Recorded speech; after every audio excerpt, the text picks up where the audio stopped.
You tell me. You're the audience watching this video. What are they supposed to do? What are they supposed to do? Backtrack through the line? Through the conga line behind them? Try to get someone's attention outside the line where you took care of your health, but you were forced through the line. You couldn't get out of the line in time. And what happens, God forbid, you have a medical incident inside the line. Well, what's going to happen is the reality of life is going to happen. Mary, that's not their real name, Mary becomes a cast member. Mary gets on the virtual chat. She hears Bob talk about his disabilities. No, Bob, I'm reading my notes here. I just became a cast member a week ago. Your disability does not qualify. I don't see any reason, Bob, why you can't be in the line for 4 hours, deal with your little diabetes issue. I don't see anything reason like that. And just get off the line if you have a problem, Bob. Basically, Disney's going to play doctor. The changes that Disney has made, where basically they have said that only developmental disabilities such as autism that's on their website will now qualify for the daspass. That would leave a lot of people who have other types of disabilities without accommodations and not granted any accommodations, which the ADA strictly says that all persons have to have equal accessibility. Disney cannot play doctor and decide who matters and who doesn't. According to what their website is saying, someone who is undergoing chemo, who has side effects from chemo, they have to have access to a bathroom, they have to monitor their health, how their body is feeling, they would no longer qualify for accessibility because that's not a developmental disability. Someone who has diabetes, who has to check themselves periodically, cannot possibly wait in a 4-hour line, and has to check themselves and know how their body is doing, and if they have to administer themselves insulin, they would no longer qualify. Someone with a severe case of IBS, they would no longer qualify for accommodations because that's not a developmental disability. Their website says developmental disabilities such as autism. There are numerous Disney vloggers who also tend to do other theme park content. I'm not going to name them, but if you follow Disney content, you know who I'm talking about. They would no longer, according to what's stated on their website, developmental disabilities, these people would no longer qualify. There's a Disney vlogger who does live streams. This person has spoken about how they need to time themselves to use the restroom before getting on a line. They would no longer qualify. There is another vlogger who did mostly live streams. This person actually became so sick that they notified their audience that they would no longer really very often be going live. I don't think they even have been, because their condition had worsened and they would also no longer qualify. There is a Disney content creator who used to do content, had a variety of different disabilities and disorders occurring at the same time. And this was a person that traveled to the parks. They had a service dog with them, and they passed away. They passed away from their disabilities.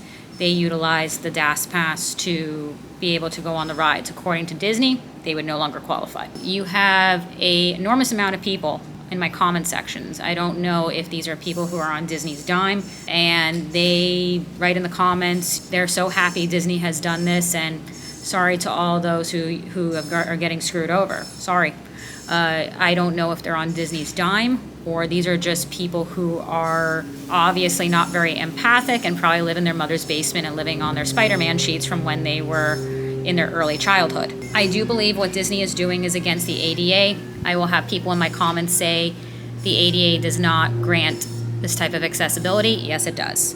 It says everyone has to have equal accessibility. If you are telling someone with a disability that go wait in the 4-hour line, one person's disability matters than another person's, that's obviously an issue. The other thing that Disney is doing is they are claiming that when you get into this virtual chat, if you're even able to do that, and you can't do it in person, which is interesting, essentially they're going to play doctor. Because let's give an example. Mary, that's not their real name, Mary becomes a cast member. Mary gets on the virtual chat. She hears Bob talk about his disabilities. No, Bob, I'm reading my notes here. I just became a cast member a week ago. Your disability does not qualify. I don't see any reason, Bob, why you can't be in the line for 4 hours, deal with your little diabetes issue. I don't see anything reason like that. And just get off the line if you have a problem, Bob. Basically, Disney's going to play doctor. No medical license, that's not a problem. You're going to have some cast member play doctor, decide what you need, what you don't need. I can't see anything that will go wrong with that situation.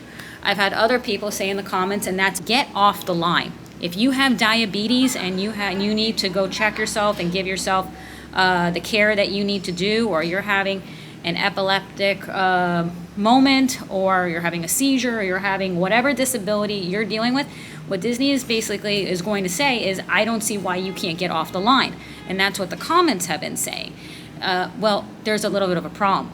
A huge amount of the line queues are bumper to bumper with people. You go through these small corridors where you are bumper to bumper with people going through different cavern, like different tunnels and different turns. How are you supposed to get off the line? If you are having a medical incident that could have been avoided, but Disney told you, I don't see any reason why you can't be on the line for 4 hours, how are you supposed to get off the line if you're bumper to bumper with people in the heat, wiping your sweat, and a medical incident comes about because you were forced to do the line and not wait outside the line where you took care of your health, but you were forced through the line. You couldn't get out of the line in time, and what happens, God forbid, you have a medical incident inside the line. Well, what's going to happen is the reality of life is going to happen. The reality is, unfortunately, there could be a sad story that occurs where someone either is, ends up getting medically injured or passes away. That is what happens potentially when these things happen. And if you have someone that needed to be able to take care of themselves medically, but was forced through a line where they couldn't monitor their health, that's what potentially could happen. What will Disney do? Well, those are the types of lawsuits that lawyers love. They love that. They're going to lick their chops with that. And you'll ask yourself, what will Disney do? Well, if a case like that occurred and a case like that went through the court system, and no, I'm not a lawyer, as cases like that happen, obviously companies do bad things all the time.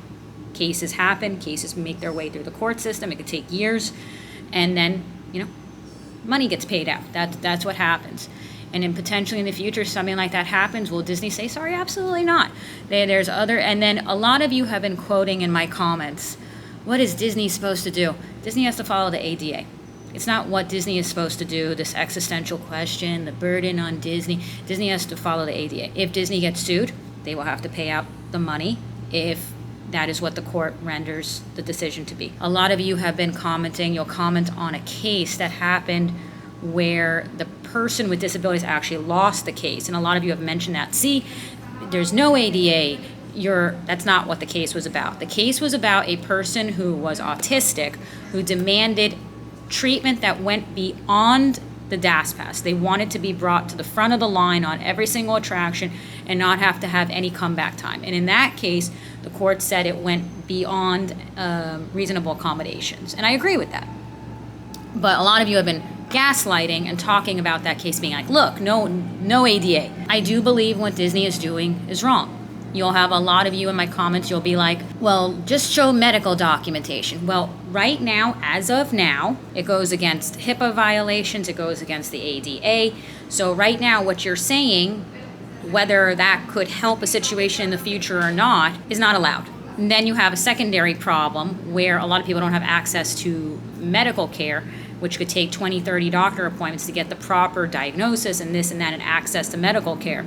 And that's a whole issue that I have talked about with the IBCCS, with Universal, that isn't this going against different violations, like to show proof of medical and sensitive information? And talking about Disney, the truth is you have a lot of people out there who just don't care about your disability. And I think we want to think in our head that Disney is this magical bubble and it gives you this feeling of escapism. Aesthetically, it does provide that for you. You can go in there, park your car, and never see your car for the duration of your trip, ride the monorail, and you'd have been immersed in escapism. But a lot of the people there are still average people. And that's where I've talked about other things in other videos, the concerns of safety with room inspections and cast members and different things. And those are the realities of the world. I think that I can say about your Disney fans, I think that your Disney fans, a lot of them are still a lot more passionate and more empathic as a whole than personally other companies. So I think that the pushback with Disney is going to be more than, for example, Universal or another theme park. I think you have a lot of families still that have people in their party that have disabilities, and as this is just getting going, you're going to have more and more people being told they don't qualify. I had someone comment on my channel saying that they have a permanent IV situation. But basically, they have a disability. And they were implying that they cannot get accessibility now. I do believe what they are doing is wrong. Some of you have also said you can't jump to conclusions and say exactly how Disney is going to treat these situations. Their website says developmental disabilities such as autism. So these other things, if you need to time yourself to go to the bathroom, if you're having side effects from chemo, all these different disabilities that exist that are not developmental, how are these people going to get accessibility? How are you going to wait? I'll put the question on you guys. I've had some of you write in my comments that people with disabilities shouldn't be going to a theme park. You don't deserve to go to a theme park. I've had comments like that put in my section. So other than telling me in the comments that people don't deserve to go to theme parks unless if they have a disability, providing medical documentation, I'll put the question on you. You have a person in front of you. This person has effects from chemo, or they have severe diabetes, or they have A, B, and C disorder. The line queue is 4 hours long. The line queue is bumper to bumper. You will not be able to exit the line or get off the line until you possibly at some point get the attention of a cast member at some point on the line. So I'm asking you, let's say this person potentially is not granted accessibility. They couldn't wait outside the line. They were forced through the 4-hour line. And they realize while they're on the line that instead of at that moment being sitting in the air conditioning, they go into a medical incident. What are they supposed to do? You tell me. You're the audience watching this video. What are they supposed to do? What are they supposed to do? Backtrack through the line? Through the conga line behind them? Try to get someone's attention? Try to go through an emergency exit? What are they supposed to do? Because none of you have answered that question for me.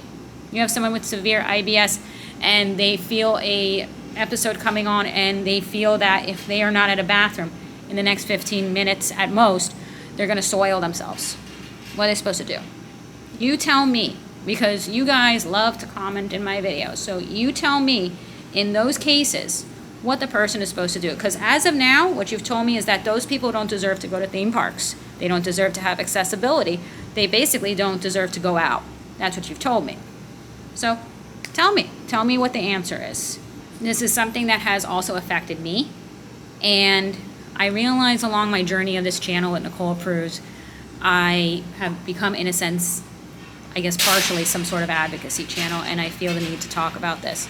So I will leave it on you. Tell me what the answer is.